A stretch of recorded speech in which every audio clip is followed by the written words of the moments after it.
Well, thank you. Thank you, first of all, to Vice President Harris. Thanks for putting your trust in me and for inviting me to be part of this incredible campaign. And a thank you to President Joe Biden for 4 years of strong, historic leadership.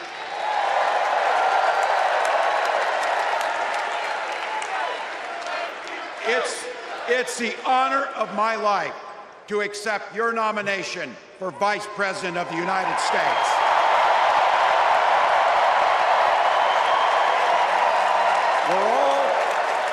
We're all here tonight for one beautiful, simple reason. We love this country. So thank you to all of you here in Chicago and all of you watching at home tonight. Thank you for your passion.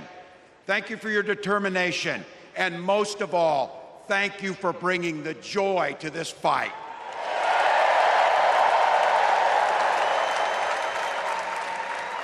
Now, I grew up in Butte, Nebraska, a town of 400 people. I had 24 kids in my high school class, and none of them went to Yale. But I'll tell you what, growing up in a small town like that, you learn how to take care of each other.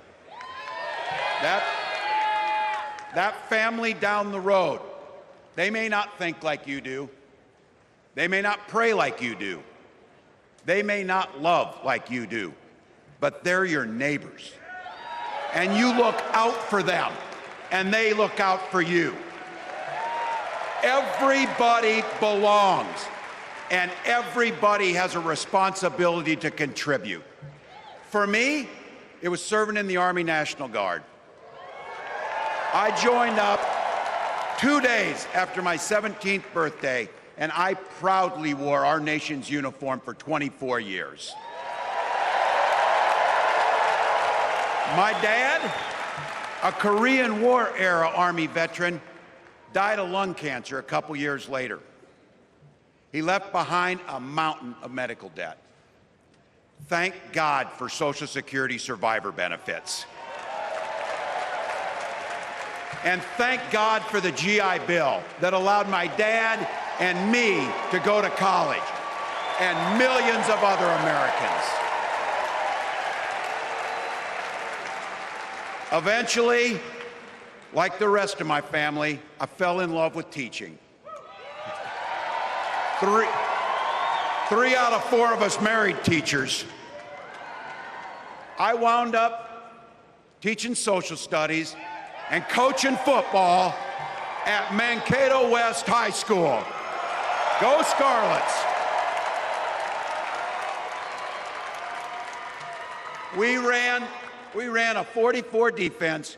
We played through to the whistle on every single play, and we even won a state championship. Never closed the yearbook, people. But it was those players and my students who inspired me to run for Congress.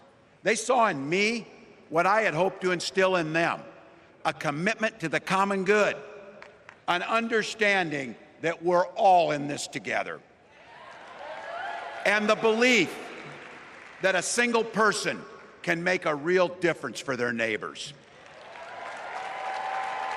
So there I was, a 40-something high school teacher with little kids, 0 political experience, and no money, running in a deep red district. But you know what? Never underestimate a public school teacher. Never.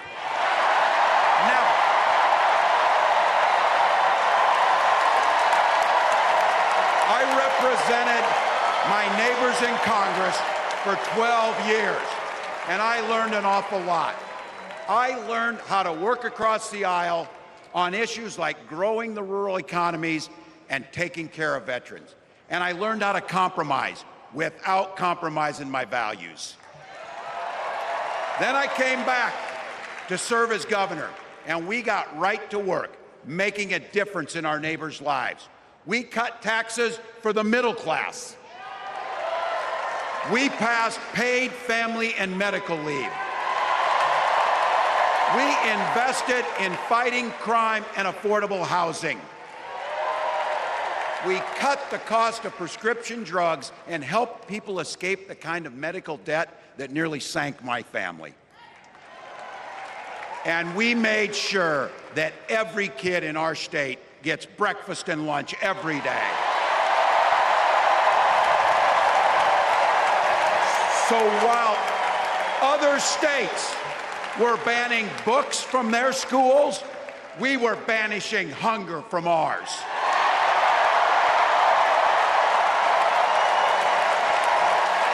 We also protected reproductive freedom because in Minnesota, we respect our neighbors and the personal choices they make. And even if we wouldn't make those same choices for ourselves, we've got a golden rule. Mind your own damn business.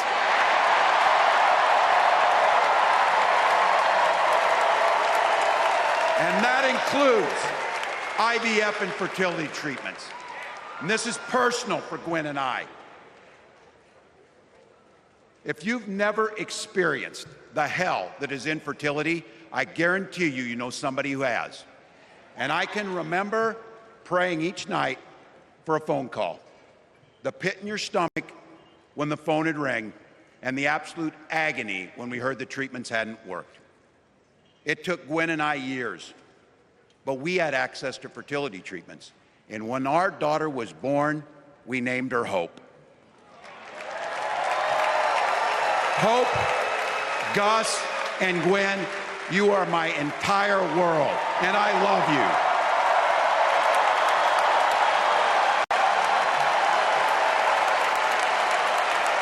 I'm letting you in on how we started a family because this is a big part about what this election is about. Freedom. When Republicans use the word freedom, they mean that the government should be free to invade your doctor's office. Corporations free to pollute your air and water. And banks free to take advantage of customers. But when we Democrats talk about freedom, we mean the freedom to make a better life for yourself and the people that you love. Freedom to make your own health care decisions.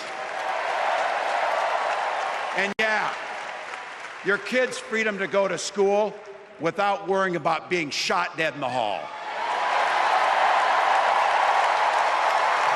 Look, I know guns. I'm a veteran. I'm a hunter. And I was a better shot than most Republicans in Congress, and I got the trophies to prove it. But I'm also a dad. I believe in the Second Amendment, but I also believe our first responsibility is to keep our kids safe.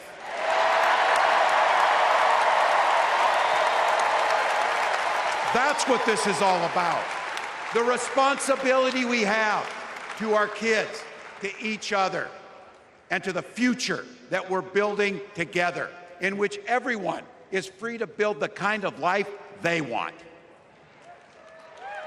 But not everyone has that same sense of responsibility. Some folks just don't understand what it takes to be a good neighbor. Take Donald Trump and J.D. Vance. Their Project 2025 will make things much, much harder for people who are just trying to live their lives. They spent a lot of time pretending they know nothing about this. But look, I coached high school football long enough to know, and trust me on this, when somebody takes the time to draw up a playbook, they're going to use it.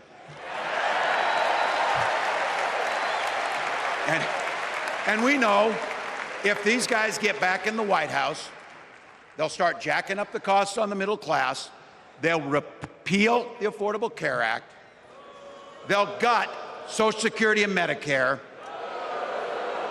and they will ban abortion across this country with or without Congress. Here's the thing, It's an agenda nobody asked for. It's an agenda that serves nobody except the richest and the most extreme amongst us.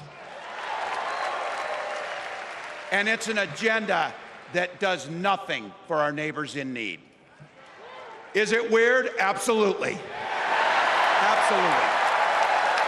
But it's also wrong, and it's dangerous. It's not just me saying so. It's Trump's own people. They were with him for 4 years. They're warning us that the next 4 years will be much, much worse. You know, when I was teaching every year, we'd elect a student body president. And you know what? Those teenagers could teach Donald Trump a hell of a lot about what a leader is. Leaders don't spend all day insulting people and blaming others. Leaders do the work. So I don't know about you, I'm ready to turn the page on these guys. So go ahead, say it with me. We're not going back.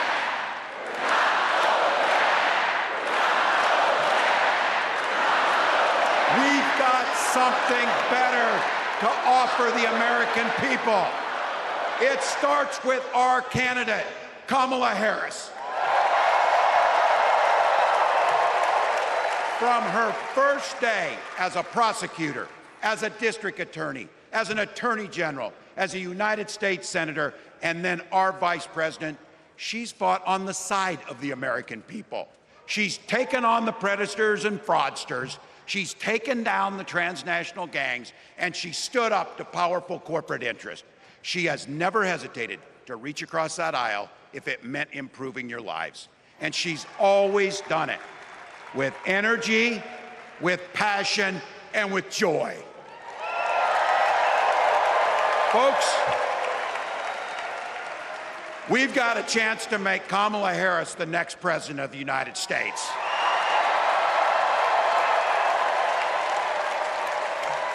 But I think we owe it to the American people to tell them exactly what she'd do as president before we ask them for their votes. So here, this is the part, clip and save it and send it to your undecided relatives so they know.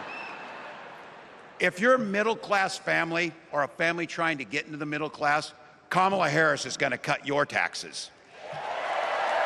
If you're getting squeezed by prescription drug prices, Kamala Harris is going to take on Big Pharma. If you're hoping to buy a home, Kamala Harris is going to help make it more affordable. And no matter who you are, Kamala Harris is going to stand up and fight for your freedom to live the life that you want to lead. Because that's what we want for ourselves, and it's what we want for our neighbors. You know, you might not know it, but I haven't given a lot of big speeches like this. But I have given a lot of pep talks. So let me finish with this, team. It's the fourth quarter. We're down a field goal, but we're on offense and we've got the ball. We're driving down the field. And boy, do we have the right team. Kamala Harris is tough. Kamala Harris is experienced, and Kamala Harris is ready. Our job for everyone watching is to get in the trenches and do the blocking and tackling. 1 inch at a time, 1 yard at a time, 1 phone call at a time, 1 door knock at a time, 1 $5 donation at a time. Look, we got 76 days. That's nothing. There'll be time to sleep when you're dead. We're going to leave it on the field. That's how we'll keep moving forward. That's how we'll turn the page on Donald Trump. That's how we'll build a country where workers come first. Healthcare and housing are human rights. And the government stays the hell out of your bedroom.